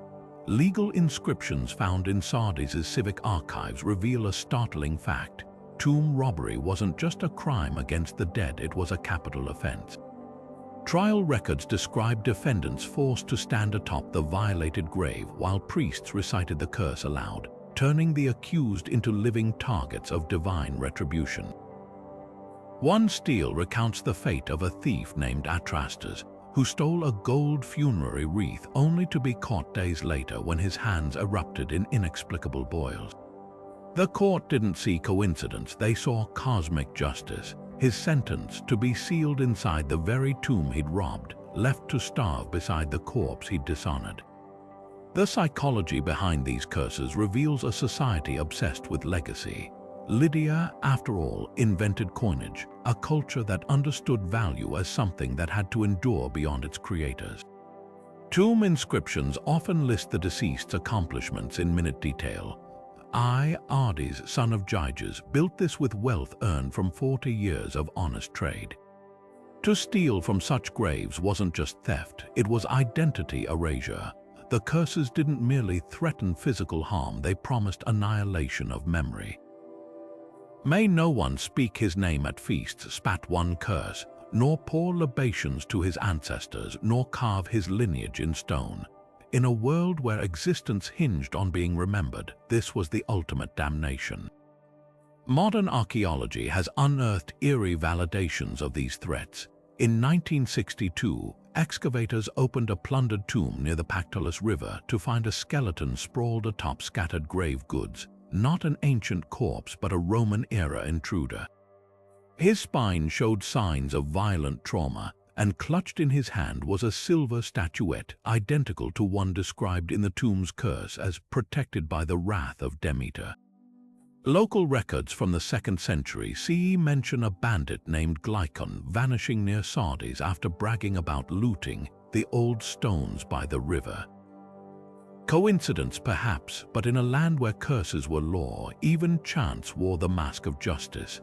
The ultimate irony, these curses became their own undoing. As word spread of Sardis's vengeful dead, later civilizations, Romans, Byzantines, even Ottomans avoided the tombs not out of respect but fear. While other cities saw their necropolises stripped bare, Sardis's cursed graves survived remarkably intact, their gold still gleaming beside scowling inscriptions. The dead, it seems, had the last laugh. Their threats echo across millennia, a reminder that some lines shouldn't be crossed, not because of mortal consequences, but because the ancients knew how to make the cosmos itself their enforcer. At Göbekli Tepe, a sacred hilltop older than the wheel or written language, archaeologists have uncovered a mystery carved in bone headless bodies interred with chilling precision, their missing skulls hidden elsewhere in the complex like sacred treasure. This isn't casual burial, it's a deliberate dismantling of the dead, where skeletons lie headless beneath intricately carved pillars depicting vultures, scorpions, and snarling beasts. The skulls themselves turn up in carefully arranged caches, some grouped in circles, others nestled in stone niches, a few even bearing drill marks suggesting they were once suspended from ropes or displayed on poles. The scale of the phenomenon is staggering. In one enclosure, excavators found 7 headless skeletons arranged like spokes around a central pillar engraved with headless human figures. Nearby, a shallow pit contained 11 skulls, each with deep grooves carved across the forehead, some lined with red ochre, others polished smooth by repeated handling. Forensic analysis reveals these modifications weren't post-mortem accidents. The grooves follow exact anatomical stress points, indicating they were made while the bone was still fresh, using stone tools with surgical precision. Were these marks ownership symbols, ritual scars, or perhaps attachment points for masks or adornments meant to transform the dead into something other than human? 3 competing theories dominate academic debates. The trophy hypothesis points to tool marks on cervical vertebrae, clean cuts suggesting skilled decapitation, possibly of enemies or revered individuals. But if these were war trophies, why display them in a sanctuary rather than a warlord's dwelling? The ancestor veneration camp highlights the skull's careful curation, some showing signs of being periodically removed, cleaned, and reburied over generations. At Çatalhöyük, a Neolithic site 300 miles away, plastered skulls were kept in homes for decades, their features remodeled with clay to mirror living kin. Could Göbekli Tepe's skulls represent a similar tradition, just on a monumental scale? Then there's the shamanic angle. Several skulls display artificial cranial deformation, flattened foreheads, or elongated occiputs achieved through binding in infancy. In later Anatolian cultures, such modifications marked individuals destined for spiritual roles. Pair this with the vulture carvings dominating the sightbirds associated with cleansing flesh to free the soul, and a grisly ceremony emerges. Perhaps initiates underwent ritual dismemberment, their skulls liberated like those in Tibetan sky burials, their bodies left as offerings to the pillars' carved menagerie. The most haunting clue lies in the artwork itself. One limestone pillar shows a headless man with an erect phallus, his hands clutching his own severed head, an image echoing Celtic myths of talking heads and Hindu tantric rituals where skulls become vessels of power. Another depicts a vulture hovering over a headless corpse, its beak dipped toward the neck stump as if drinking. These aren't passive symbols, they're narratives frozen in stone, instructions for rites we can barely comprehend. What unsettles modern excavators isn't the violence but the reverence. The headless bodies at Göbekli Tepe weren't dumped carelessly. They were laid to rest with arms folded across chests, accompanied by flint daggers and strings of carnivore teeth. The skull caches show no signs of contempt. Rather, they were shielded from the elements under layers of crushed limestone, as if protecting something precious. Perhaps the answer lies in between trophy and relic. Maybe these skulls weren't just objects of worship, but participants, intermediaries between the living and whatever lurked beyond those towering stone pillars, their hollow eyes still watching, waiting, whispering across 12,000 years. In the coastal city of Side, where Roman grandeur met Anatolian tradition, the dead underwent a transformation as stark as it was systematic. The so-called bone houses lining its necropolis weren't mere storage pits, they were meticulously curated galleries of mortality, where skeletons, stripped of flesh by time or deliberate defleshing, were rearranged into geometric patterns, skulls stacked in pyramids, femurs radiating like sunbeams, pelvic bones nested like puzzle pieces. This wasn't haphazard disposal, it was recycling on an almost sacred scale, a solution to overcrowded cemeteries that still managed to border on artistry. The Roman approach to these ossuaries was characteristically pragmatic. Inscriptions found inside necropolis spell out the process with bureaucratic clarity. After initial burial in temporary plots, graves were reopened once decomposition was complete.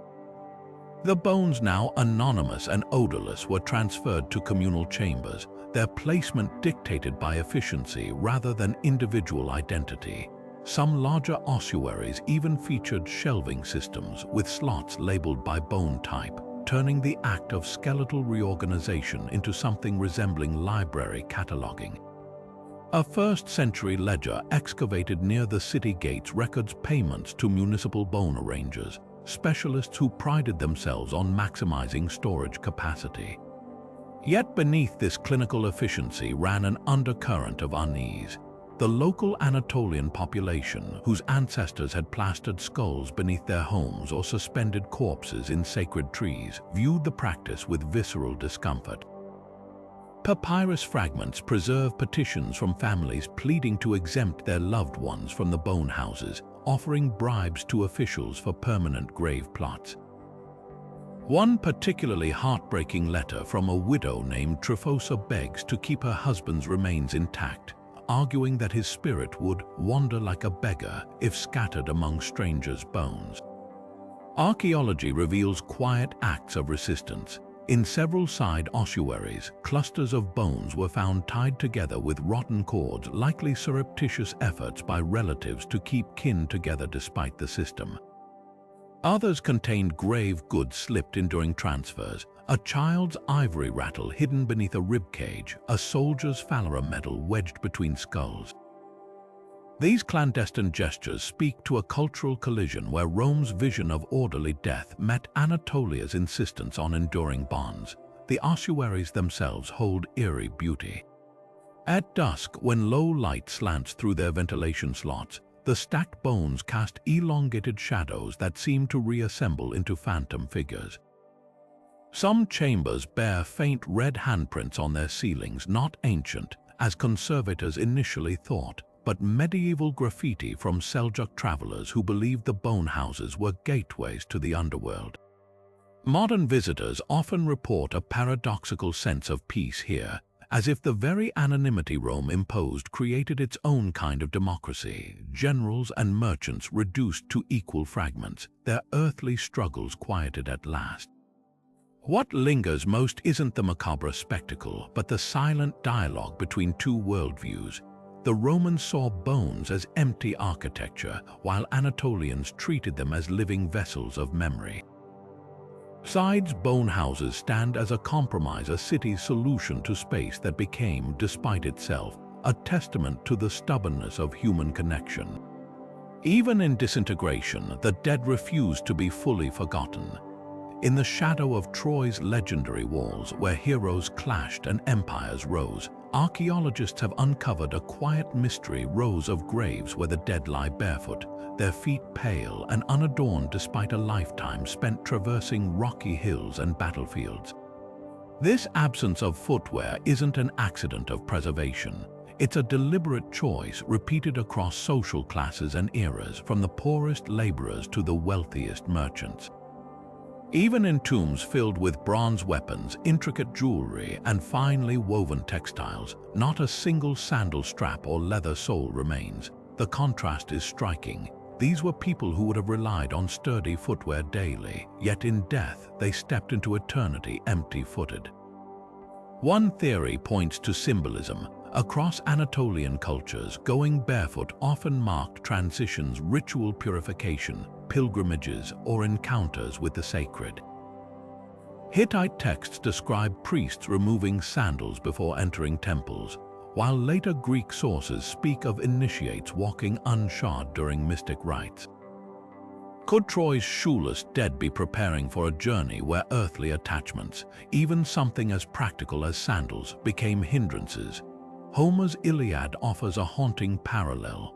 The ghost of Patroclus appears barefoot to Achilles in a dream, his naked feet echoing the vulnerability of the soul untethered from the body. But archaeology complicates this poetic interpretation. At Hisarlik, the site of ancient Troy, excavations reveal that footwear wasn't merely absent, it was conspicuously excluded. Grave after grave contains items far more perishable than leather. Linen shrouds still clinging to bones, wooden combs with intact teeth, even remnants of fig leaves placed over eyes. If decay were the culprit, these fragile objects wouldn't have survived either. Nor was this a wartime measure. The pattern holds across centuries of relative peace. A darker possibility emerges from Trojan myths themselves. Local legends describe the underworld river Axios, whose black waters were said to dissolve leather on contact, leaving souls stranded mid-crossing unless they arrived unshod. Could the living have feared equipping their dead with footwear that might doom them to eternal wandering? Supporting this, a child's grave contained a clay figurine of a boatman, his feet conspicuously bare, holding a coin for passage. The message seems clear. The journey ahead required readiness but also surrender. Practical explanations linger too. Leather, treated with animal fats and salts, might have been seen as ritually impure, its organic ties to death and decay making it unfit for the afterlife. Or perhaps shoes, intimately shaped by their wearer's gait, were too personal to bury, destined instead to be passed down to the living. In one poignant example, a warrior's grave held every piece of his armor except his boots, while nearby, his infant son's tiny footprints were pressed into a clay tablet beside the body, a tactile memory of steps never taken. The most compelling evidence comes from beyond Troy's gates. At Beşiktaş, a coastal settlement with strong Trojan ties, archaeologists found a mass burial of shipwreck victims, all shoeless, though their waterlogged conditions preserved even eyelashes. Here, practicality and symbolism may have merged. Maritime traditions often associated lost footwear with drowned sailors, their souls needing no shoes to tread the endless waves of the afterlife. What unites these theories is intimacy. Feet, calloused and vulnerable, connected the Trojans to their land, to the dust of their streets, the warmth of their hearths, the soil of their fields. In removing sandals at death's threshold, they may have been returning to the earth as they entered life, bare, unguarded, and finally free. Rising from the Armenian highlands like ancient sentinels, the sprawling kurgans of the Elchashan culture hide secrets beneath their grassy domes, not just bones, but the very vehicles that carried warriors into legend. These burial mounds, dating back over 3,000 years, contain something astonishing. Dismantled chariots, their wooden wheels and spoked frames carefully disassembled and laid beside their owners as if ready for reassembly in the afterlife. The chariots aren't merely symbols, they're fully functional war machines, some still bearing the stress fractures and repair marks of hard use on the battlefield. What makes these burials unique is their precision. At a site near Lake Sevan, excavators uncovered a chariot buried with its entire team. 2 horses positioned as if still harnessed, their bones showing the telltale muscling of years pulling weight. The chariot itself had been taken apart with almost surgical care. Yoke placed north-south, axles aligned east-west, and the leather reins coiled neatly beside the driver's remains. This wasn't a hasty burial, it was a ritual of dismantling, a deliberate unbuilding meant to mirror the soul's release from the body. The horses, their skulls often painted with red ochre, appear to have been led alive into the burial pit before being sacrificed. A final act of loyalty for companions who'd carried their riders through life's last charge. The connection to Indo-European migrations runs deeper than the wheel's tracks. The chariots design lightweight frames with 10-spoked wheels and rawhide lashings matches descriptions in Rigvedic hymns and Hittite military manuals. Their inclusion in kurgans suggests these weren't just tools of war, but anchors of identity for a warrior elite who saw themselves as extensions of their vehicles. One noble's grave contained a chariot alongside a harp, its soundbox carved with galloping horses, as if music and motion were eternally entwined. Status blazed through every detail. The wealthiest kurgans held chariots inlaid with amber from the Baltic and lapis lazuli from Afghanistan, their wheels studded with bronze nails that would have glittered like stars when new. In a culture where speed equaled power, these vehicles were more than transportation, they were mobile thrones. A particularly lavish burial at Arctic revealed a chariot with silver-plated reins, the horse's bits cast in the shape of winged lions. A direct nod to Mesopotamian motifs, proving these nomads were anything but isolated. Yet the most haunting finds are the traces left by the living. At the base of one kurgan, archaeologists uncovered a circle of hoofprints preserved in hardened mud, evidence of a final procession where mourners rode around the tomb in a ritual circuit. Another contained a child's tiny leather boot placed atop a chariot wheel, perhaps a grieving parent's offering to a lineage cut short. These weren't just graves, they were theaters of memory where the living and the dead kept their appointments across millennia. The kurgan's legacy rolls onward. Modern Armenian folk songs still describe heroes sleeping with their fiery steeds, while village elders warn against disturbing ancient mounds lest listeners hear the ghostly creak of wheels at midnight. The chariots may have decayed, but their imprint lingers in the land's contours, in ballads sung at firesides, and in the stubborn belief that some bonds, forged in life and sealed in death, refuse to break. Carved into the honeycombed cliffs of Pisidia, some tombs don't just hold silence, they transform it.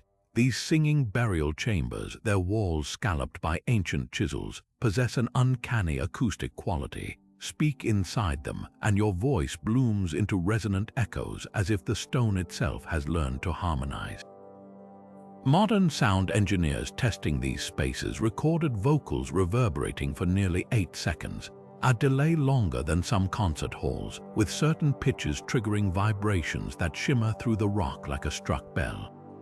The effect isn't random. Precision-cut niches and ceilings tapered like inverted domes amplify specific frequencies, particularly the deep, droning tones used in ancient Anatolian chants.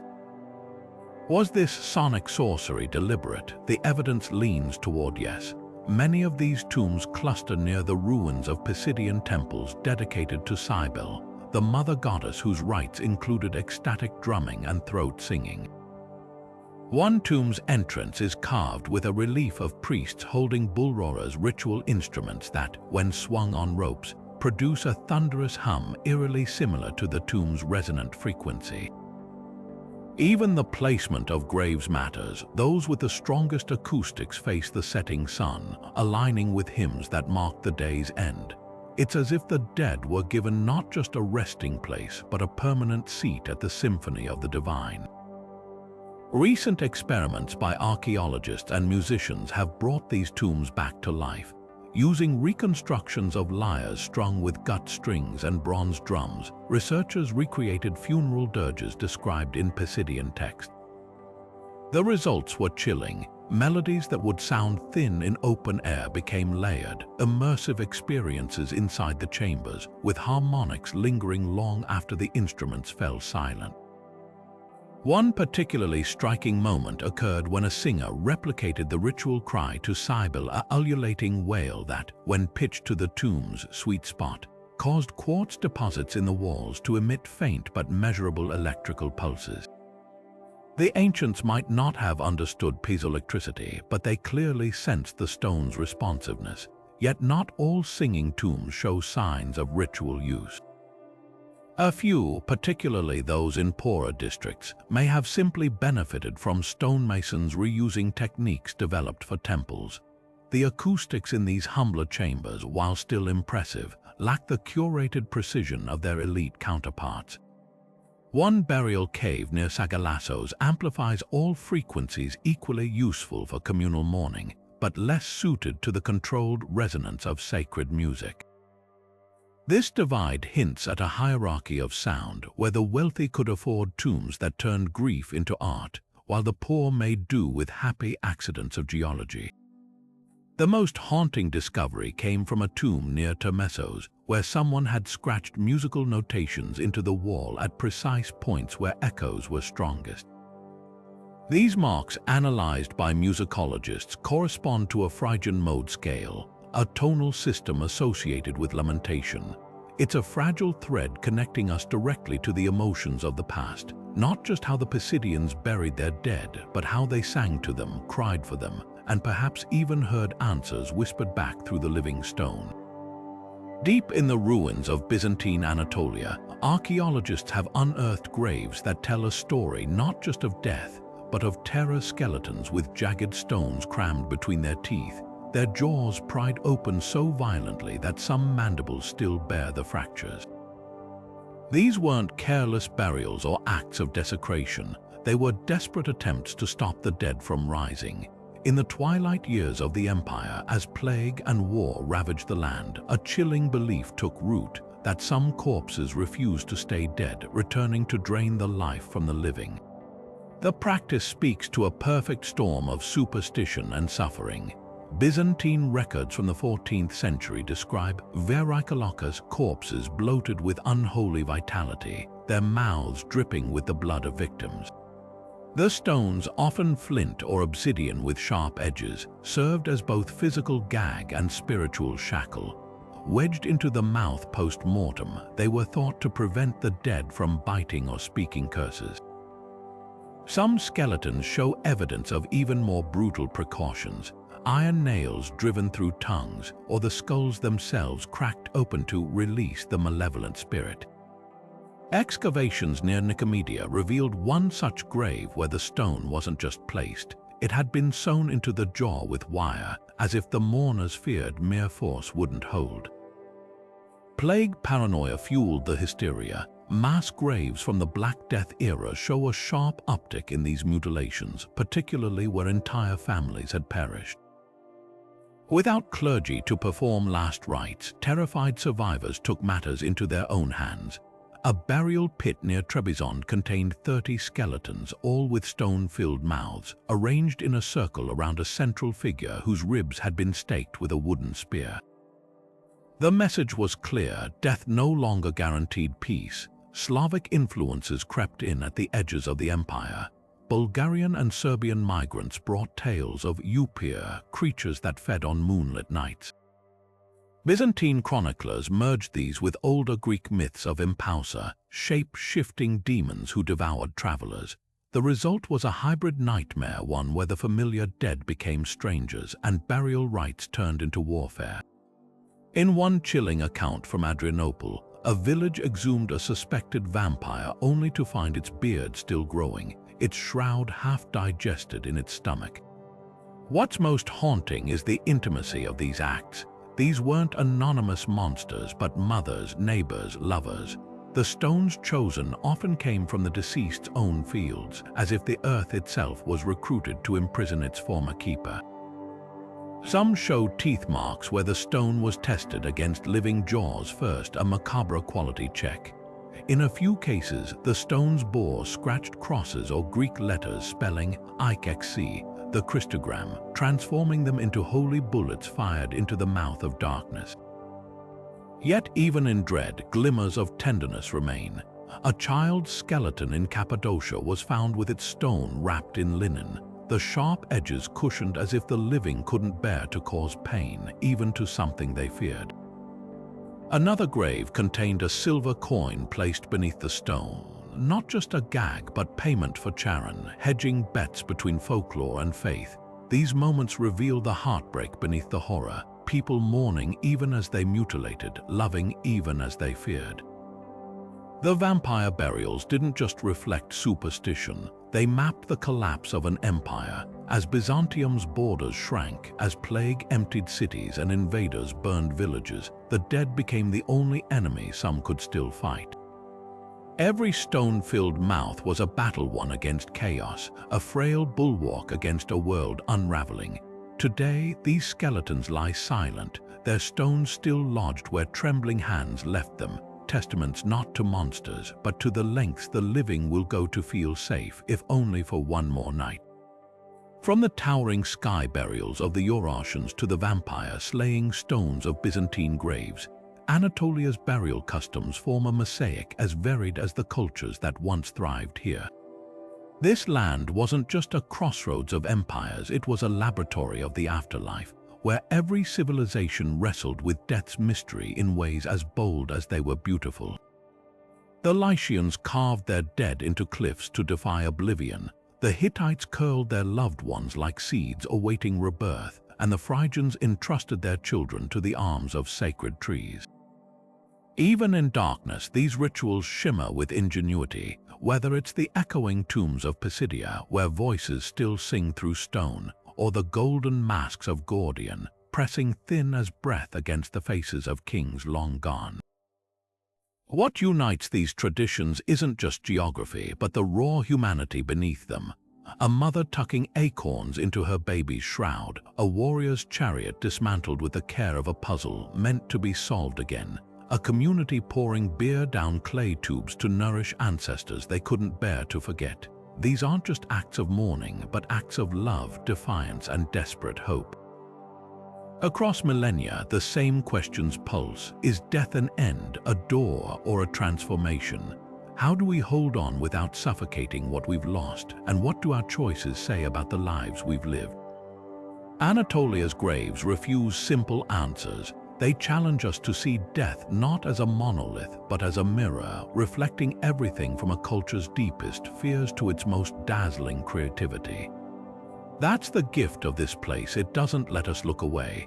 The next time you walk past a museum case or stumble upon an ancient ruin, lean in closer. That broken jar, that polished skull, that rusted sword placed just so they're all pieces of a conversation that started thousands of years ago and still isn't finished. So tell me, which of these rituals lingers in your mind? Is it the cliffside tombs clinging to the sky or the whispers trapped in singing stone?